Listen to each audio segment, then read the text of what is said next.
내 말씀, 내 은혜라는 제목으로 하나님 말씀을 같이 나누겠습니다. 본문에 다 읽지 않았지만은 그 앞부분은 한 율법 교사라고 하는 사람이 예수님을 향하여서 질문을 합니다. 예수님, 어떻게 해야 영생을 얻을 수 있을까요? 율법 교사라고 하니까 율법에 대해서는 도통한 사람이겠죠. 누구보다도 자격 있는 사람일 것이고 또 지도층에 있는 사람일 것이고 선택받고 또 그렇게 권력을 가지고 있는 그런 사람일 텐데 예수님께 어떻게 해야만 영생을 얻을 수 있을까요? 예수님께서 그래, 너 율법을 잘 아니까 하나님께서 율법에 뭐라 하더냐? 그러니까 이 사람이 잘 알고 있다는 듯이 얘기하는 거죠. 율법에는 너는 마음을 다해서 하나님을 사랑하고 또 같은 마음으로 너의 이웃을 사랑하라 이렇게 쓰여 있고 저는 어느 정도로 그렇게 살았다고 좀 잘했다 예수님께서 그렇게 칭찬을 해주시는 듯 하는데 이 사람이 거기서 한 걸음 더 나아가서 자기 안에 있는 지식과 믿음을 뽐내고 싶어서 물어보는 거죠. 그러면은 그 이웃이라고 하는 거 마음을 다해서 내 이웃을 사랑하라고 하는데 그 이웃은 어떤 사람을 내 이웃으로 생각하고 받아들여야 됩니까? 라고 물어보니까 예수님께서 그것에 대한 설명으로서 오늘 본문의 스토리를 이야기를 말씀해 주시는 것이 우리가 잘 알고는 있지만 한 사람이 여리고로 내려가는 길에 강도를 만났어요. 큰 치두들을 맞고 거의 모든 것은 빼앗기고 몸은 거의 죽을 정도로 만신창이가 되어 있었는데 그때에는 그러한 일들이 비일비재했어요. 여리고로 내려가는 길에 강도들이 숨어 있다가 이제 사람들에게 돈도 빼앗고 또 필요한 옷도 빼앗고 이런 일들이 많이 있었죠.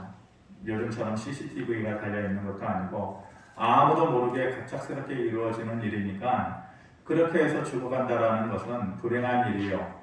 또 개인적으로는 힘든 일이죠. 그런데 마침 그 길을 제사장이 지나가고 있었어요. 제사장은 선택받은 사람이죠. 그런데 죽어가는 사람을 이렇게 옆으로 곁눈질로 보면서 도와주지 않고 그냥 지나쳐 가는 거죠. 그리고 그 뒤를 레위인도 지나갔어요. 레위인 역시 하나님 앞에서 특별히 선택받은 사람이죠. 그 구약의 레위인이 오늘 여기 앉아있는 여러분들 아닙니까? 그때는 레위인들이라고 불렀지만은 지금은 성도라고 부르는 거예요. 그런데 그 레위인도 다 피 흘리면서 죽어가는 그 사람을 지나쳐가는 거예요. 그 다음에 세 번째로 지나가는 사람은 사마리아인이었어요. 그런데 사마리아인은 앞에 지나간 제사장과 레위인이 사마리아인을 봤을 때에 인간 같지 않은 개와 돼지 같은 사람이라고 불렀던 그런 사람이거든요. 그런데 깨끗하고 자격 있고 선택받은 자라고 생각했던 제사장과 레위인은 그냥 지나쳤고 그들이 말하는 개와 돼지와 같고 인간 같지 않은 그 사마리아인이 자기가 가지고 있었던 기름과 포도주 그 당시에는 그것이 치료용으로도 많이 쓰였거든요. 그 죽어가는 사람에게 일일이 다 발라주면서 그를 치료해주고 또 그 사람을 태우다가 가까이에 있는 사람 있는 곳에 주막에 그 사람을 맡겨놓고 이 사람 좀 잘 보살펴 주세요. 만약 필요한 돈이 더 들어가게 된다면 지금은 이것밖에 없지만은 돌아오는 길에 제가 더 값을 치르도록 하겠습니다 하면서 2데나리온을 줬다는 것 아니에요? 한 데나리온이 노동자가 하루 일해서 버는 금액이니까 그것이 어떤 사람은 5만 원도 되고 10만 원도 될 거니까 많이 잡아서 2데나리온 한 20만 원 되는 돈을 줬다고 합시다. 근데 그것도 모자라서 돌아오는 길에 당신이 추가적으로 돈을 쓰면 그것마저도 내가 다 해결해 주겠다 이렇게 얘기를 하는 거죠. 예수님께서 이 얘기를 하시면서 너 생각에 그러면은 누가 진짜 너의 이웃이냐라고 물으니까 당연하죠. 첫 번째, 두 번째 지나간 사람은 아니고 세 번째로 지나간 사마리아인이 참된 이웃이 된다고 얘기했겠죠. 말씀드린 대로 제사장과 레위인은 자격 있는 사람이고 선택받은 사람이에요. 그런데 자기들끼리 그렇게 얘기했겠죠. 사마리아인을 보면서 너는 암만 해도 죽을 둥 살 둥 노력해도 너는 우리 같은 사람이 못 돼. 우리는 자격 있는 사람이고 선택받은 사람이야. 근데 너는 자격도 없고 선택받지도 못하고 개와 돼지와 같은 인간이야.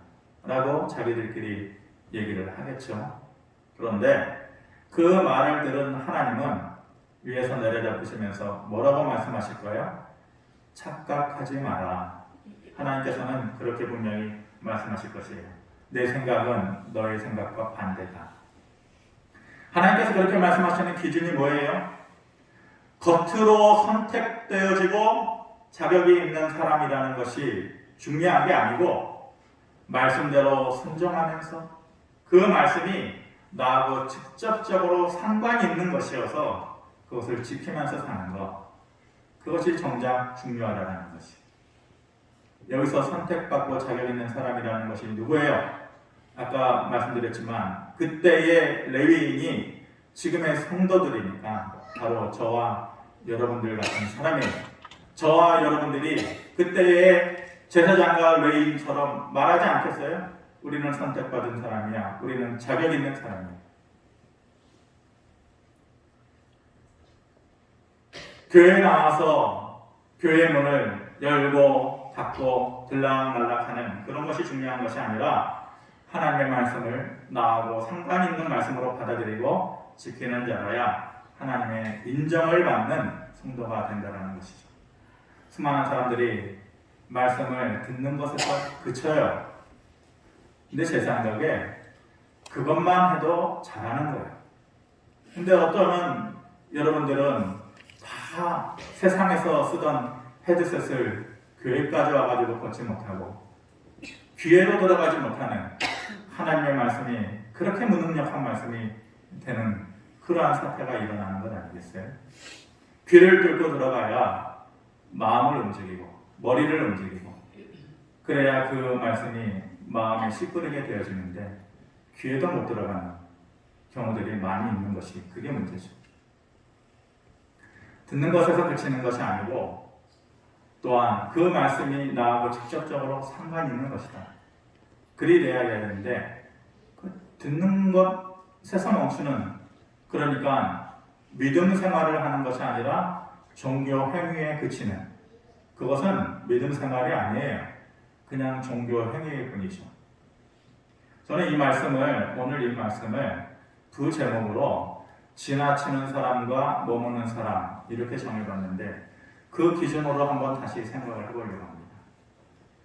제사장과 레위인은 하나님의 말씀이 어떤 것이 중요하고 하나님께서 원하시는 삶의 모습이라는 것이 어떤 것이라는 것을 누구보다도 잘 아는 사람이죠. 근데 알면서도 지나치는 사람이에요. 반면 사마리아 사람은 그들에 비해서 그들만큼 잘 알지 못해요. 그렇지만은 그 말씀에 나하고 직접 상관 있는 말씀으로 깨닫고 머무는 사람이 된 것이죠. 예수님 당시에 수많은 사람들이 주님을 따랐어요. 왜 따랐을까요? 많은 기적을 보여주셨어요.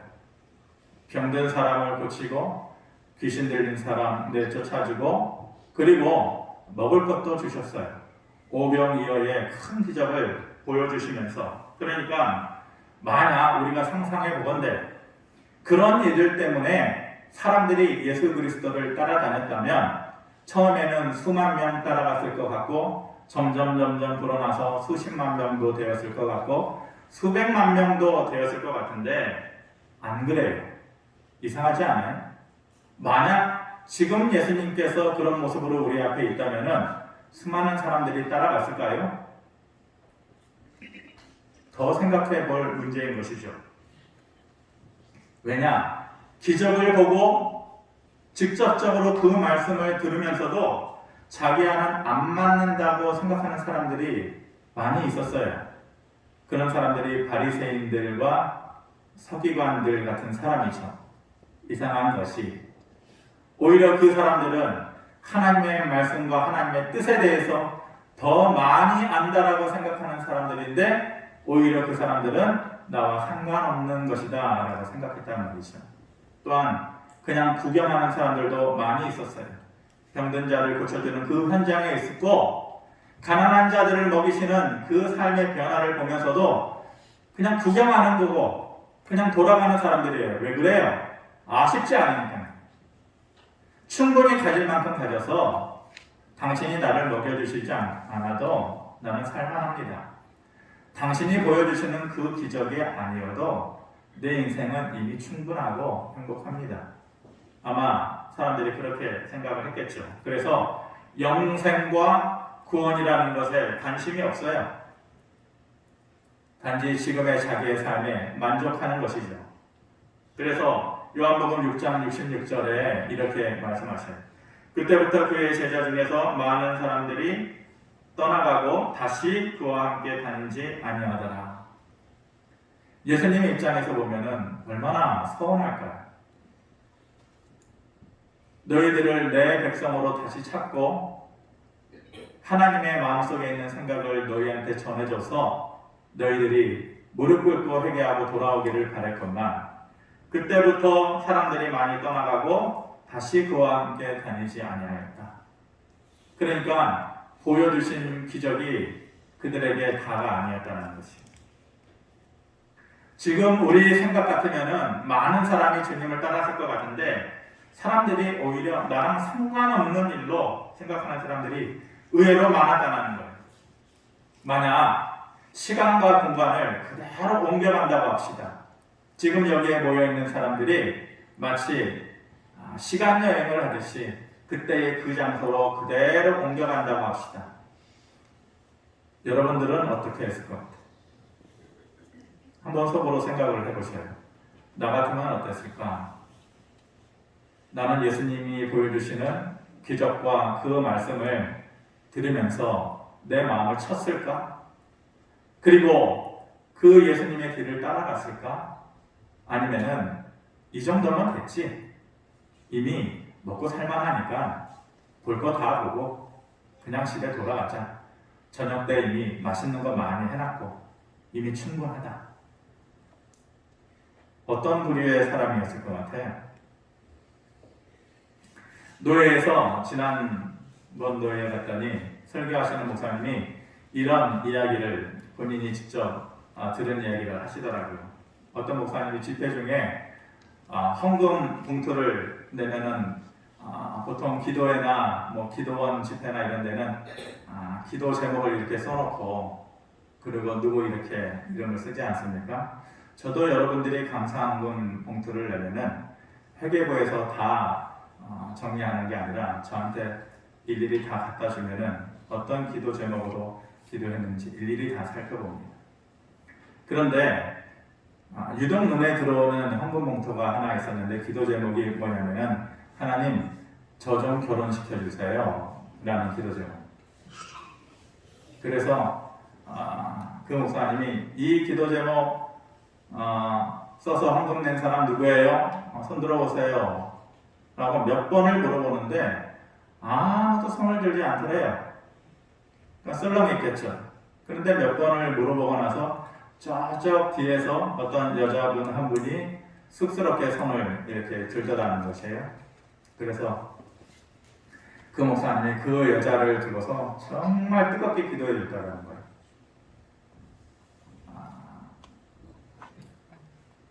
1년 뒤에 그 목사님이 다른 집회에 가서 집회를 인도하고 마무리를 지을 즈음에 한 여자가 그 목사님 앞에 다가오더래요. 그런데 품에 어린 아이를 하나 안고 목사님 앞에 다가오면서 그 목사님께 얘기하기를 목사님 기억하세요? 그때 어떤 집회에서 저 좀 결혼시켜주세요 헌금봉투 그 얘기를 하면서 그때 그 여자가 접니다 그러더래요.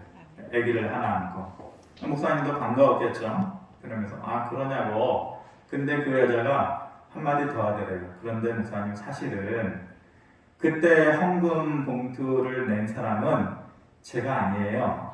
그러더래요. 아니 당신이 헌금 봉투 낸 사람이 아닌데 왜 손을 들었어요?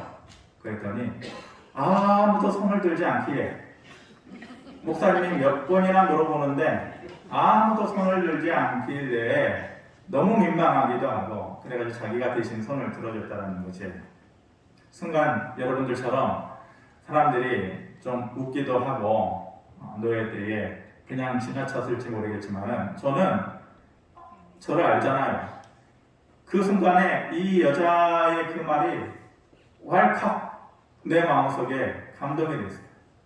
그래서 곧바로 이제 메모를 해놓고 주차장에 와가지고 그때는 이제 저 혼자 올 때인데 주차장에서 다들 나갈 때에 그 자리에서 이 설교처안을 그때 쓴 거예요. 이 여자에 대해서 똑같은 얘기를 들어도 사람들은 각자 생각이 다를 거예요. 어떻게 생각할까요? 야, 그 여자가 결혼을 하게 된 것은 우연한 일이지. 그리고 이 아이를 낳은 것도 그냥 우연히 된 것이지. 그것이 우리과 무슨 상관이 있고, 그것이 1년 전에 헌금을 한 것과 무슨 상관이 있고, 물론 이 여자가 한 것도 아니지만, 1년 전에 그 목사님이 기도한 것과 무슨 상관이 있느냐? 그냥 우연히 한 것이지. 이렇게 말하는 사람들이 분명히 있겠죠. 또 어떤 사람들은 아니다. 비록 그 여자가 헌금을 한 것은 아니지만은 그 여자가 그런 믿음을 가지고 있었기 때문에 결혼도 하고 아이도 가지게 되었을 거다라고 말하는 사람들도 또 있을 것이고 어떤 사람들은 그 다른 여자 있잖아요. 손들지 않는 여자. 그때 진짜로 헌금을 했지만 그 자리에서 못 일어나든지 안 일어났든지 그 여자는 믿음이 없는 여자야. 그러니까 그 여자는 분명히 결혼도 못했을 거야. 아이도 못 가졌겠지. 이렇게 생각하는 사람들도 이 자리에 있겠죠. 그리고 어떤 사람들은 그때 믿음으로 헌금한 여자도 그 기도의 은혜로 아마 결혼도 하고 또 아이도 어딘가에서 낳아서 잘 키우고 있겠지. 이렇게 생각하는 사람들도 있을 것이에요. 뭐가 맞는 얘기예요? 아무것도 확실치 않아요. 그 사람이 믿음이 있어서 그렇게 된 것인지 우연히 된 것인지 아니면 정작 헌금을 했지만 그 여자가 결혼을 했는지 안 했는지 아무도 모르는 일이죠. 다만 확실한 것은 그때 그 자리에서 일어난 그 여자 자기가 헌금을 하지는 않았지만 그때 그 자리에서 일어난 여자의 마음은 확실한 거죠. 아무도 손들지 않은 그 민망한 자리에서 정작 다른 사람을 생각했든지 아니면은 계속해서 질문을 하던 그 목사님을 생각했든지 배려의 마음 가운데에 자기가 아님에도 불구하고 자기가 손을 들었겠죠. 그거 하나는 확실한 것 같고 또 하나는 1년 후의 결과 자기가 결혼을 하고 아이를 낳아서 그 목사님 앞에 간 1년 후의 그 결과가 그때의 그 기도의 결과라고 믿었으니까 그 목사님 앞에 간 건 아니겠어요? 아닐까요? 자기가 헌금한 건 아니에요. 근데 뜨겁게 기도해 주시던 그 목사님의 기도를 자기를 위한 기도라고 믿었기 때문에 그분 앞에 다시 간 것이겠죠. 그러면은 그렇지 않다면은 그분 앞에 뭐하러 앞에 다시 가겠어요? 그 여자는 그때의 그 기도를 나를 위한 기도라고 받아들인 거예요. 그때의 그 말씀을 자기를 위한 말씀으로 받아들인 거예요. 그 집회에 많은 사람들이 있었을 거 아니에요? 뜨겁게 박수치고 어떤 사람들은 마치 신들린 것처럼 몸을 부들부들 떨기도 하고 기도원 같은 데 가면은 그런 사람들 많아요. 그것이 신앙생활인 줄 알고 믿음 생활인 줄 알고 성령 충만인 줄 아는데 의외로 기독교는 아주 정결한 종교랍니다. 그리고 말씀으로 능력을 나타내는 정도지 몸을 부들부들 떨어가면서 눈을 뒤집어가면서 그것이 성령이다라고 얘기하지는 않아요. 착각하지 마세요. 근데 그 자리에 얼마나 뜨겁게 박수치는 사람이 많았겠어요. 몸을 흔들면서 은혜 받았다고 하는 사람들이 많았겠어요. 그런데 그 많은 사람들 가운데에 그 목사님이 그 기도를 해줄 때에 그 말씀을 전할 때에 정작 저 기도가 나를 위한 기도다, 저 말씀이 나를 위한 말씀이다 라고 생각하는 사람은 몇 명이나 있었겠어요. 아마 그 목사님이 몇 번 질문하고 나서 저 뒤에서 어쩔 수 없이 성든 여자를 위해서 뜨겁게 기도해 줄 때에 저 목사님은 왜 이 시간에 저 여자를 위해서 저렇게 뜨겁게 기도해 주시는 거야? 나를 위한 기도나 해주시지. 나는 정작 이런데 왜 저 여자는 저런 혜택을 받아야 돼? 저 여자는 참 좋겠네. 그렇게 생각하는 사람들이 있었겠죠. 그런데 정작 이 여자, 헌금 내지 않았던 이 여자는 뭐라고 생각한 거예요? 자기가 진짜 헌금 내지는 않았지만 저 기도는 지금 나를 위한 기도야.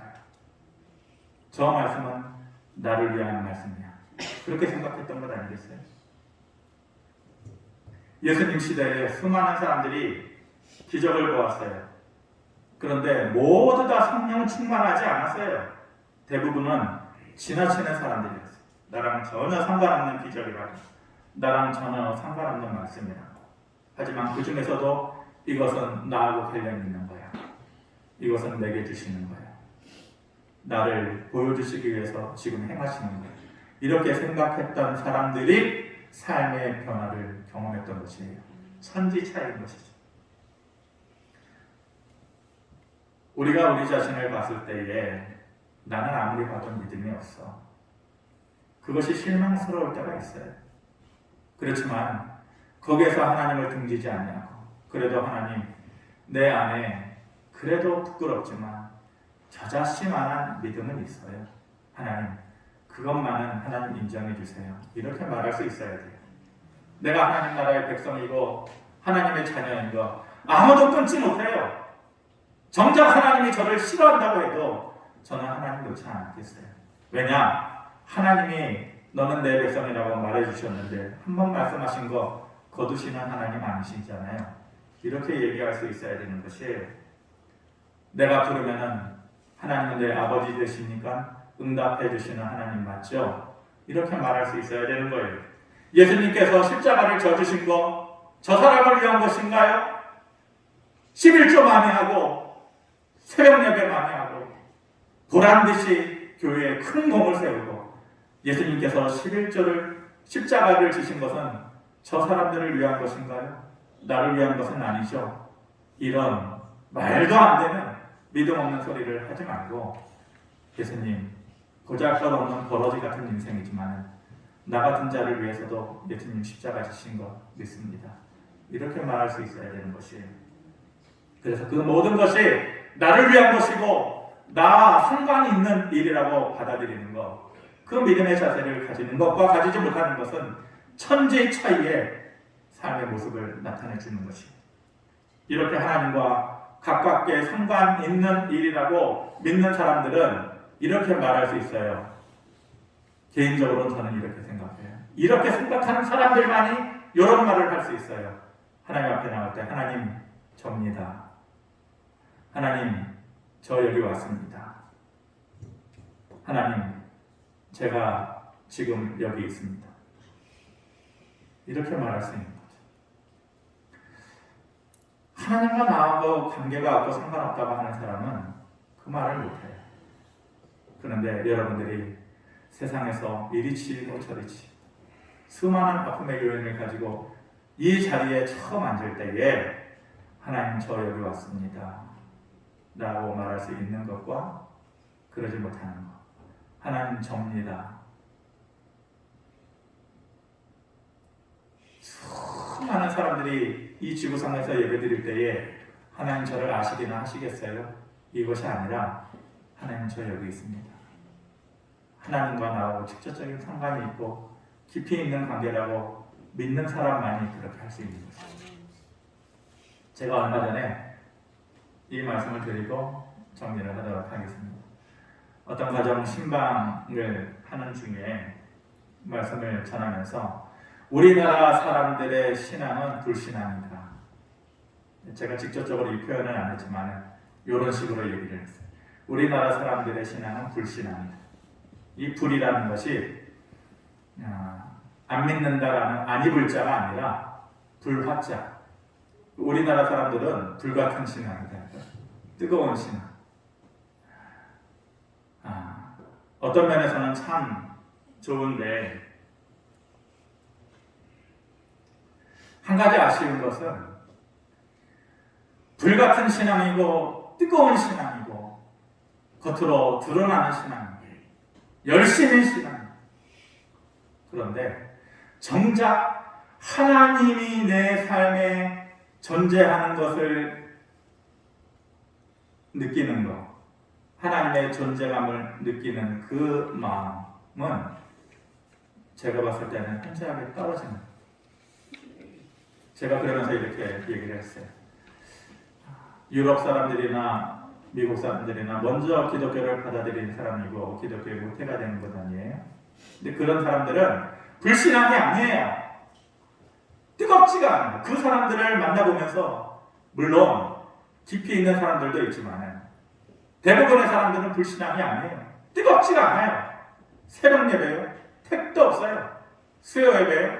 아니에요. 그냥 가가지고 교인들 교제하는 시간이나 가지지 그렇게 한인교회 말고는 정작 현지인 교회는 그렇게 하지도 않아요.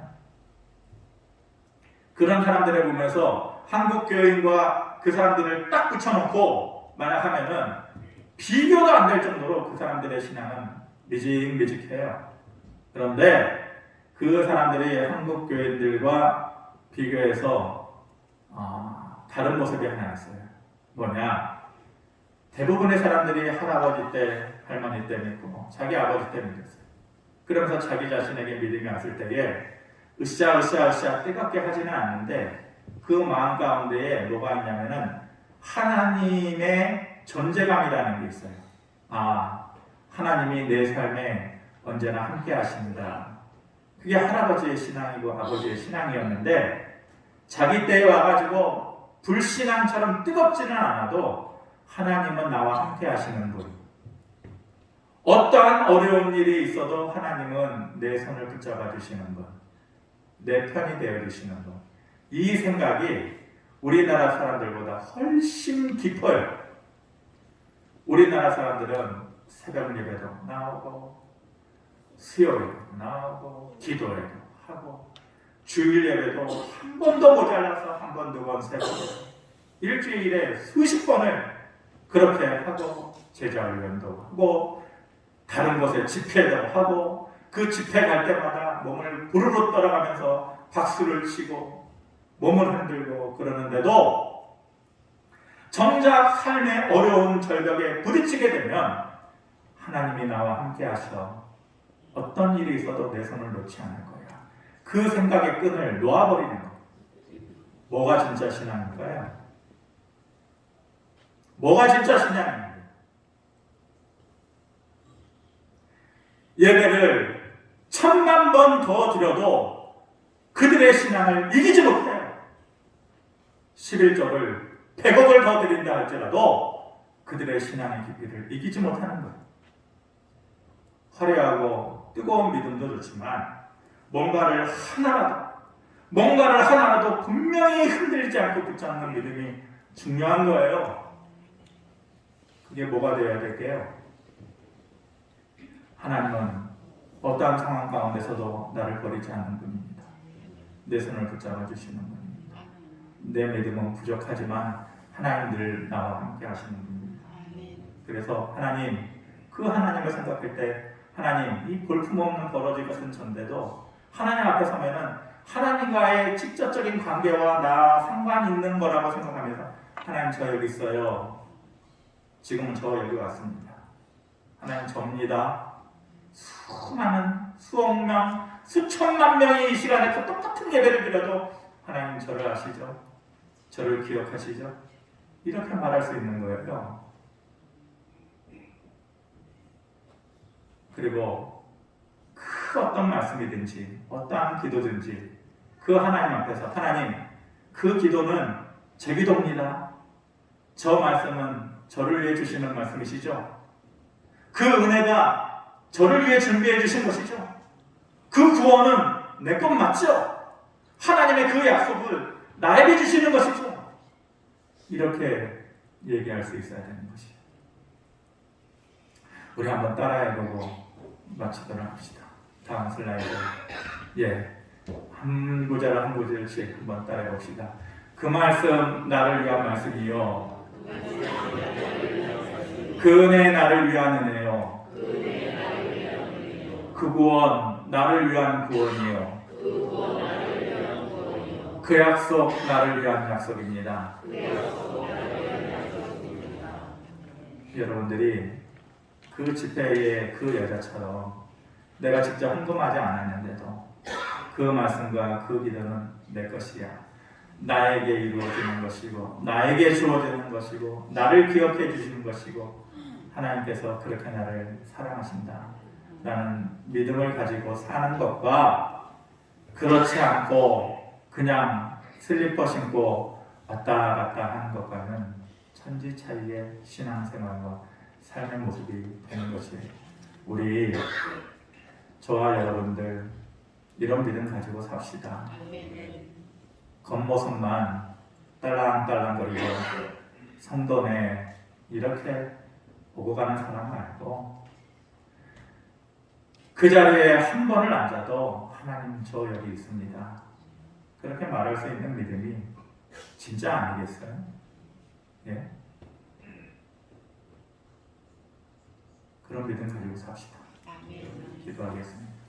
아버지 하나님, 한 번도 나를 위한 것이다, 그래서 감동하고 감사할 줄도 모르고 늘 남의 것으로만, 저것은 남의 은혜고 저것은 남의 기적이고 저것은 남의 말씀이고 이렇게 생각해왔던 무지한 우리들의 믿음 생활이라면 오늘부터 내려놓고 이제부터는 하나님, 저 여기 있습니다, 나를 위한 말씀이죠, 나를 위한 은혜죠, 나를 위한 구원이시죠, 이렇게 하나님과 직접적인 상관 있는 믿음을 가지고 하나님의 더 큰 은혜를 받으면서 살아갈 수 있는 우리가 되게 하여 주시옵소서. 예수님의 이름으로 기도합니다.